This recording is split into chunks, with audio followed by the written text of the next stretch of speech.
Il maltempo non ha risparmiato neppure la bassa friulana e il litorale della laguna di Grado e Marano.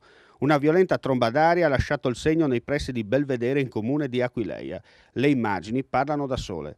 Il tratto interessato è una lingua d'asfalto che misura meno di 400 metri. Questo è l'itinerario percorso dal vortice. Partenza dalla riva della laguna, corsa rettilinea lungo la strada provinciale e arrivo all'imbocco della curva. Con precisione chirurgica ha battuto e sradicato 53 dei 60 pini presenti su ambo i lati della strada, impiegando poco meno di 5 minuti. La buona sorte ha voluto che l'evento meteorologico risparmiasse il vicino campeggio, frequentato ancora da turisti stranieri, austriaci e tedeschi, e il borgo di Belvedere. Nessuna persona a piedi, a bordo di auto o con altri tipi di mezzi, transitava in quel momento.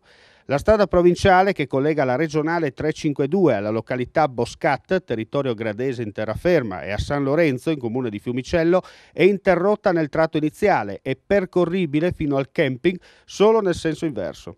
Squadre del comune di Aquileia, competente per territorio, e tecnici della provincia di Udine, concessionari dell'arteria, stanno valutando l'intervento da fare per riaprire prima possibile il collegamento viario.